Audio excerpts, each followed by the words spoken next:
তিলোত্তমার বিচারের 100 দিন প্রায় পেরিয়ে গেছে, এখনো পর্যন্ত বিচার পায়নি, তাই জন্য তোমাদের আজকে সিপিআইএম এর সিটিও কমপ্লেক্স অভিযান। কিন্তু আর অন্যদিকে দেখা যাচ্ছে কলকাতা হাইকোর্ট থেকে কেন্দ্র সরকার তারা বলছে যে একমাত্র রাজ্যই পারবে বিনীত গোয়েলকে নিয়ে পদক্ষেপ নিতে।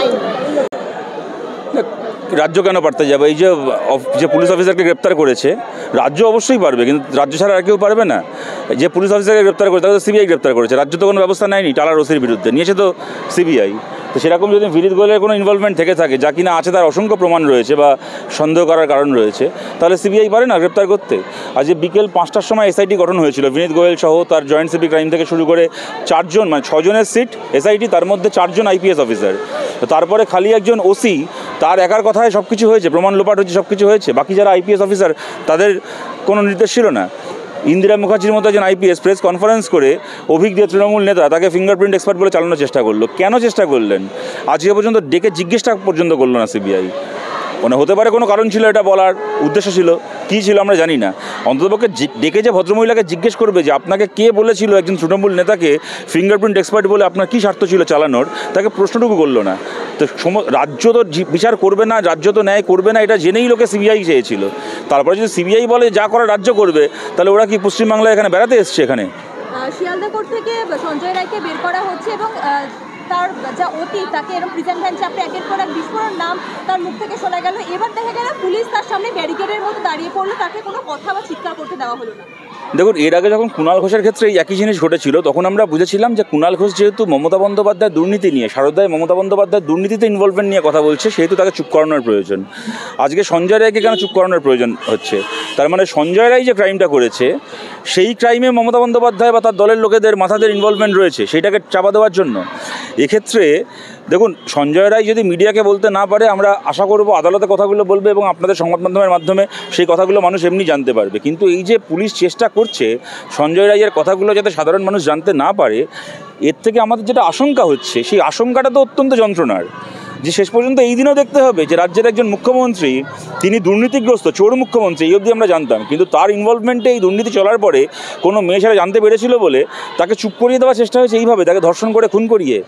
যদি এইটা যদি সত্যি হয়ে থাকে, তাহলে তো আমাদের মানে কি বলবো, ঘৃণায় শরীর নীল হয়ে আসে, এরকম একটা বাস্তবতা এটা। দক্ষিণবঙ্গের একজন বিজেপি বিধায়ক তিনি বলছেন যে যদি রাজ্যে একটা পেটো পড়ে, তাও নরেন্দ্র মোদী অমিত শাহরা কথা বলেন, কিন্তু আজকে আরজি করের মতো ঘটনা ঘটে গেল, সেটাকে নিয়ে কেন কথা বলছেন না? মানে বিজেপি বিধায়ক তিনিও এবং এই প্রশ্ন তো ওনার নিজেকে এবং নিজের দলকে করতে হবে, এটা তো সত্যি কথা, স্বাভাবিক প্রশ্ন। আজকে মনে করুন এই ইন্ডিয়া জোট নিয়ে এত ব্যঙ্গ করা হয়, এত কথা বলা হয়, ইন্ডিয়া জোটের কংগ্রেস নেতৃত্ব দিচ্ছে, রাহুল গান্ধী ইন্ডিয়া জোটের সবচেয়ে বড় নেতা সেই অর্থ দেখতে গেলে। সেই রাহুল গান্ধী পর্যন্ত আরজি করের ঘটনায় খালি নয়, আরজি করের ঘটনাকে কেন্দ্র করে পুলিশ অ্যাডমিনিস্ট্রেশনের ভূমিকাকে সমালোচনা করে রাহুল গান্ধী স্টেটমেন্ট ইস্যু করেছেন। কিন্তু মোদি থেকে শুরু করে অমিত শাহ একটা শব্দ উচ্চারণ করলেন না। অমিত শাহ এর মধ্যে কলকাতাতে এলেনও, পশ্চিমবাংলায় এলেনও, একটা অক্ষর উচ্চারণ করলেন না।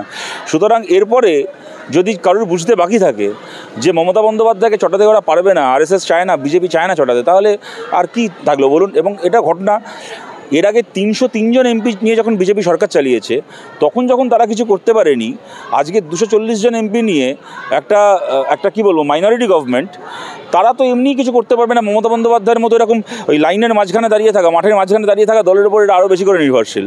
কেননা যে কোনো একটা বিল পাস করতে গেলে, কিছু করতে গেলে এই ধরনের দলগুলোকে এদের কাজে লাগবে, কারণ এদের যেহেতু একার সেই সংখ্যা নেই, সেই পাওয়ার নেই। সুতরাং এটা স্বাভাবিক কথা। শুভেন্দু অধিকারীর মতো নেতারা দেখা যাচ্ছে আরজিকর নিয়ে কথা বলেছেন, কিন্তু একবারও মণিপুর নিয়ে কথা বলছেন না। এমনকি বেলডাঙ্গা ঘটনা নিয়েও তারা সাম্প্রদায়িক বিভিন্ন রকম কথা মন্তব্য করছে, মণিপুর নিয়েও একবারও কথা বলার প্রয়োজন বোধ করছে। দেখুন, এটাই হচ্ছে এদের রাজনীতি। শুভেন্দু অধিকারী যখন তৃণমূলে ছিলেন, তখন আবার মানে মণিপুরের মতো ঘটনা কোথাও ঘটলে তাই নিয়ে কথা বলতেন, কিন্তু আবার উল্টো দিকে যদি কোনো হিন্দু সম্প্রদায়ের মানুষের উপর অত্যাচার হতো, তাই নিয়ে কথা বলতেন না। এখন আবার বিজেপিতে গেছেন, রাজনীতিটা এখন উল্টে গেছে। এই কারণেই তো আমরা মনে করি যে এরা গণশত্রু, এদেরকে রাজনীতি থেকে সরিয়ে দেওয়া উচিত, এদেরকে রাজনীতি থেকে বয়কট করা উচিত। তার কারণটা হচ্ছে এটা মানে এরা একদিকে শুভেন্দু অধিকারী মণিপুর নিয়ে কথা বলবে না, বেলডাঙ্গা নিয়ে কথা বলবে, অন্যদিকে হুমায়ুন কবিরের মতো নেতারা আবার মুর্শিদাবাদে দাঁড়িয়ে বলবে সব হিন্দুকে কেটে ভাসিয়ে দেবো, কিন্তু তারা আবার হচ্ছে যখন আজকে বেলডাঙ্গায় গণ্ডগোল হবে, সাম্প্রদায়িক দাঙ্গা হবে, সেই নিয়ে কোনো কথা বলবে না, পেছনে উস্কানি দেবে। সুতরাং এই রাজনীতি বাংলার মানুষ তো কোনোদিন দেখবে ভাবেনি। কোনোদিন আপনারা কল্পনা করতে পারতেন যে জ্যোতি বসু, বুদ্ধদেব ভট্টাচার্য কোনো একটা ধর্মের সাম্প্রদায়িকতাকে সাম্প্রদায়িকতা বলবে আর অন্য ধর্মের সাম্প্রদায়িকতাকে আশকারা দেবে? পশ্চিমবাংলা আমরা বারবার করে যে কথা বলি, 34 বছর বামফ্রন্ট সরকারের সময় যেরকম পশ্চিমবাংলায় কোনো মুসলমান মানুষকে ঈদ পালন করতে গিয়ে কি মহরম পালন করতে গিয়ে আক্রান্ত হতে হয়নি, তেমন পশ্চিমবাংলায় কোনো হিন্দু মানুষকে পুজো করতে গিয়েও কোনোদিন কোনো অসুবিধায় পড়তে হয়নি। কোনোদিন কোনো দুর্গাপূজার প্যান্ডেলকেও ভাঙচুর করতে যাওয়ার আস্পর্ধা দেখাতে পারেনি। কোথাও কেউ বলতে আসেনি যে মহরমের তাজিয়া বেরোবে তাই পুজোর ভাষণ বন্ধ থাকবে। এই রাজনীতি কখনো সরকার করেনি। সমস্ত ধর্মের মানুষ নিজের অধিকারে নিজের ধর্ম পালন করেছেন, এটাই তো হবার কথা। এখন এরা যে রাজনীতি করছে সেই অনুযায়ী এদের কাজকর্ম দেখছি আমরা। বেলডাঙ্গায় প্রবেশ করতে চাইলে সুকান্ত মজুমদার তাকে গ্রেফতার করা।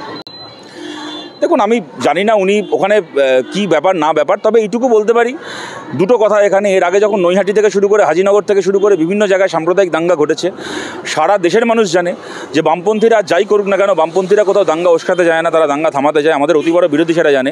তারপরও যখন হাজিনগর থেকে শুরু করে যখন ধুলাগড়ে দাঙ্গা হয়েছে, এর আগে সাম্প্রদায়িক সংঘর্ষ হয়েছে, নৈহাটি, ভাটপাড়া, বীজপুর এইসব অঞ্চলে হয়েছে, আমাদেরকে আটকানো হয়েছিল, বিমান বসুকে আটকানো হয়েছিল, মোহাম্মদ সেলিমকে আটকানো হয়েছিল, এবং আজকে সুকান্ত মজুমদারকে আটকানো হয়েছে। আমি দুটো কথা বলতে পারি। এক, কেন্দ্রীয় মন্ত্রী, তিনি যদি কোথাও যান তাকে আটকানোটা উচিত নয়। আবার উল্টো দিকে এটাও ঘটনা, সুকান্ত মজুমদারও একজন শিক্ষিত মানুষ হিসেবে এবং একজন দায়িত্বশীল নেতা হিসেবে তিনিও নিশ্চয়ই এই দায়িত্ব দেখাবেন। তিনি যদি কোথাও একটা যান, তিনি সেখানে দাঙ্গা থামানোর একটা আন্তরিকতা নিয়েই সেখানে যাবেন, সেখানে গিয়ে দাঙ্গা উস্কানোর উদ্দেশ্য নিয়ে যাবেন না। আবার সুকান্ত মজুমদারকেও আজ ক্যামেরার সামনে দাঁড়িয়ে তাহলে এ কথার উত্তরও দিতে হবে যে 100 বার আপনার কোথাও যাওয়াটা আটকানোটা অন্যায়। তাহলে যখন কাশ্মীরে গণ্ডগোল হয় তখন সীতারাম ইয়েচুরি থেকে শুরু করে, রাহুল গান্ধী থেকে শুরু করে, ডি রাজা থেকে শুরু করে, শরদ যাদব থেকে শুরু করে, ভারতের এই যে নেতারা যারা আজকে 40-50 বছর ধরে ভারতের ঐক্য অখণ্ডতার হয়ে রাজনীতি করে এসছে, যাদের নেতৃত্বে ভারত চলেছে, আজকে তারা বিরোধী আসনে কিন্তু এরাও ভারত সরকার চালিয়েছে। আজকে সেই নেতারা এয়ারপোর্টের মাটিতে একটা পা রাখার পরে দ্বিতীয় পা রাখার আগে তাদেরকে ওখান থেকে গাড়িতে তুলে নেওয়া হয়। আসামে যখন এই নেতারা গেছেন তাদেরকে বিজেপির সরকার এয়ারপোর্ট থেকে বেরোতে দেয়নি, পরের প্লেনে জোর করে তুলে দিয়ে ফেরত পাঠিয়েছে। মণিপুরে গেছে রাহুল গান্ধী, ফেরত পাঠানো হয়েছে। তাহলে আমাদের দেশে কি দুটো আইন থাকবে? রাহুল গান্ধীর জন্য একটা, সুকান্ত মজুমদারের জন্য একটা? তা তো হতে পারে না। সমস্ত রাজনৈতিক দলের নেতার যেরকম নিজের একটা সততা, দাঙ্গাকে আটকানোর সদিচ্ছা থাকা উচিত। আমরা গর্ব করে বলতে পারি পশ্চিমবাংলায় 92 সালে দাঙ্গা ঠেকানোর জন্য জ্যোতি বসু যে ভূমিকা পালন করেছিলেন, চূড়ান্ত রাজনৈতিক বিরোধী হওয়া সত্ত্বেও জ্যোতি বসুর সেই চেষ্টার পাশে দাঁড়িয়েছিলেন বরকত গনি খান চৌধুরী। এটাই হচ্ছে পশ্চিমবাংলার ঐতিহ্য, এইটাই আমরা সব জায়গায় দেখতে চাই। এর সাথে এই মুহূর্তে আমরা পেয়ে গেছি কমরেড শতরূপ ঘোষকে। কিছুক্ষণ আগেই মিছিল থেকে স্লোগান উঠল, আর কবে? 100 দিন অতিক্রান্ত, বিচারের দাবিতে এভাবে মানুষ রাস্তায় আর কতদিন থাকবে? দেখুন, মানুষকে যে রাস্তায় 1 ঘন্টার জন্যও থাকতে হয়েছে এটাই তো দুর্ভাগ্যজনক। কেননা বিচার তো একটা ন্যায় বিচার, একটা স্বাভাবিক প্রক্রিয়া হওয়া উচিত। সেখানে একজন মানুষকেই বা বিচার চেয়ে রাস্তায় নামতে হবে কেন? তার মানে বিচারটা কোথাও ব্যাহত হচ্ছে, স্বাভাবিক নিয়মে বিচার হচ্ছে না বা তদন্ত হচ্ছে না। এবং দেখুন, 100 দিনের মধ্যে এই আন্দোলনের একটা আবেগ ছিল, মানুষ চেয়েছিল যত তাড়াতাড়ি সম্ভব জাস্টিস। আবার এটাও ঘটনা, আমাদের ভারতের যে আইন ব্যবস্থা তাতে সাধারণভাবে 100 দিনের মধ্যে রায় হয়ে একটা লোকের ফাঁসি হয়ে যাওয়ার কথা নয় সাধারণভাবে। কিন্তু মুশকিলটা কি, ঘরপড়া গরু সিঁদুরে মেঘ দেখলে ডরায়। 100 দিনের বদলে 200 দিনও অপেক্ষা করতে মানুষের তো আপত্তি থাকতো না যদি না মানুষ দেখতো যে একটার পর একটা ঘটনায় সিবিআইয়ের তদন্ত একটা সময় গিয়ে ঠান্ডা হয়ে যায় এবং অপরাধীরা এক এক করে জেল থেকে বেরিয়ে যায়। যেরকম গতকালই একটা মামলায় কুন্তল বেল পেয়ে গেছে, এটাকে মানিক 10 লক্ষ টাকা। এবার 100 কোটি টাকা চুরি করে কেউ 10 লক্ষ টাকার ফাইন দেবে, তো কী আছে? 10 লক্ষ টাকা ফাইনের সঙ্গে দরকার হলে সিবিআইকে 10 লক্ষ টাকা বকশিস দিয়ে দেবে, দিয়েওছে হয়তো, নাহলে এরকমভাবে বেল হচ্ছে কী করে? পুরস্কার পাচ্ছে। হ্যাঁ, দেখুন, আমি তো এটা ইদানিংকালে অনেকগুলো জায়গায় বলেছি। আজকে আমাকে যদি অফার দেওয়া হয় যে ভাই 500 কোটি টাকা প্রথমে চুরি করবে, তারপর 2 বছর জেলে থাকতে হবে, আমি তো হাসতে হাসতে রাজি হয়ে যাবো। আপনি রাজি হবেন না? বলুন না। আপনি 10 জন্ম চাকরি করে 500 কোটি টাকা সম্পত্তি করতে পারবেন? কোনো মানুষ সৎপথে করতে পারবে? যদি আজকে আমাকে কি যে কাউকে অফার দেওয়া হয় যে 500 কোটি টাকা চুরি করবে, 2 বছর জেলে থাকতে হবে, হাসতে হাসতে রাজি হয়ে যাব। এখন আমার 38 বছর বয়স, 2 বছর পরে আমার 40 বছর বয়স হবে, জেল থেকে বেরোবো, তারপর কি বলবো, ধনকুবেরের মতো করে বাকি জীবনটা কাটাবো। সুতরাং এগুলো তো ছ্যাবলামো হচ্ছে, এগুলো তো বিচারের নামে, আইনের নামে ছ্যাবলামো হচ্ছে। কিছুক্ষণ আগে বক্তব্যতে উঠে এলো কমরেড মোহাম্মদ সেলিম, বললেন বিচার ছিনিয়ে নিতে হবে। কী প্রক্রিয়ায় বামেরা বিচার ছিনিয়ে নেওয়ার কথা বলছে? দেখুন, যত অবধি এই তদন্ত বা বিচার যত অবধি এগিয়েছে, কারণ আপনারা দেখেছিলেন যে রাষ্ট্রের পক্ষ থেকে বারবার করে চেষ্টা করা হয়েছিল অপরাধীদেরকে আড়াল করার, ঘটনাটাকে চেপে দেওয়ার, এমনকি সুইসাইড বলে চালানোর চেষ্টা হয়েছিল। তারপরে একটা সময় চেষ্টা হয়েছিল যে একজনকে দাঁড় করিয়ে বাকিদেরকে আড়াল করে দেওয়ার। কিন্তু তারপরও যত অবধি এগিয়েছে পুরো বিষয়টা, এখন ফাস্ট ট্র্যাক কোর্টে জাজমেন্ট হচ্ছে। আমরা বিশ্বাস করি গণ আন্দোলনের চাপেই এটা হয়েছে। কেননা যে কোনো কারণেই হোক না কেন, মানুষ এইভাবে যেভাবে রাস্তায় নেমেছেন, এটা তো পশ্চিমবাংলায় এই নতুন সরকারের বা এখন আর নতুন সরকারে বলা যাবে না, তৃণমূল সরকারের আমলে এই প্রথম খুন ধর্ষণের ঘটনা নয়। এর আগে ধূপগুড়ি থেকে শুরু করে, মধ্যমগ্রাম থেকে শুরু করে, আপনার কামদুনি থেকে শুরু করে হাঁসখালি, অসংখ্য এরকম ঘটনা ঘটেছে। সমস্ত ঘটনা চাপা পড়ে গেছে, কোথাও বিচার হয়নি, কোথাও জাস্টিস হয়নি। কেননা মানুষ তখন অবধি হয়তো ভরসা করেছিল রাষ্ট্রের ওপর, এই ব্যবস্থার ওপর। এখন যখন মানুষ রাস্তায় নেমেছেন তখন কিছুটা হলেও তদন্ত এগিয়েছে। এই গণ আন্দোলনের চাপেই আমরা বিশ্বাস করি যে শেষ বিচার আমরা আদায় করে আনতে পারবো। একদম শেষ ঘোষ। তাকেও যেরকম দেখা গেছে প্রিজন ভ্যানে পিটতে, পুলিশ যেরকমভাবে পিটেছে, সঞ্জয় রায়ের ক্ষেত্রেও কী বলবেন? দেখো, মোটামুটি এক গোয়ালের গরু একই রকম হাবভাব আচরণ করবে, সুতরাং সেটা অস্বাভাবিক কিছু না। তবে আমাদের দুটো জিনিস, দেখুন, আমাদের আশঙ্কার জায়গাটা এইটাই যে কুণাল ঘোষ প্রিজন ভ্যান ওই সময় চাপে ওর গলাকে থামিয়ে দেওয়া হতো। তার কারণটা হচ্ছে তখন আমরা জানতাম যে কুণাল ঘোষ মুখ খুললে সারদার ঘটনায় মমতা বন্দ্যোপাধ্যায়ের ইনভলভমেন্ট প্রকাশিত হয়ে যাবে, যা কিনা হচ্ছিল। ওনাকে চুপ করিয়ে দেওয়া হলো। আজকে সঞ্জয় রায়কে কেন চুপ করানো হচ্ছে? তাহলে কি সঞ্জয় রায় মুখ খুললে আরজিকর বা হেলথ সেক্টরের এত বড় দুর্নীতি এবং সেটাকে চাপা দেওয়ার জন্য একটা মেয়েকে এরকমভাবে ধর্ষণ করে খুন করার ঘটনা, সেখানেও মমতা বন্দ্যোপাধ্যায় এবং ওনার দলের ইনভলভমেন্ট রয়েছে, তাদেরই নির্দেশে এই খুনটাকে এক্সিকিউট করা হয়েছে, সেইটা প্রকাশিত হয়ে যাবে। তা যদি হয়ে থাকে তাহলে তো কুণাল ঘোষকে থামিয়ে দেওয়ার থেকেও 100 গুণ বেশি গুরুতর এই থামিয়ে দেওয়াটা। এর ফলে আমাদের খালি ঘেন্না আসে, আমাদের খালি আশঙ্কা আসে।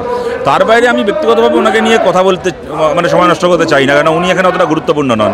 কিন্তু যে কারণে পুলিশকে আজকে এটা করতে হচ্ছে, সেই কারণটা আন্দাজ করতে গেলে আমাদের সত্যি ঘৃণায় শরীর নীল হয়ে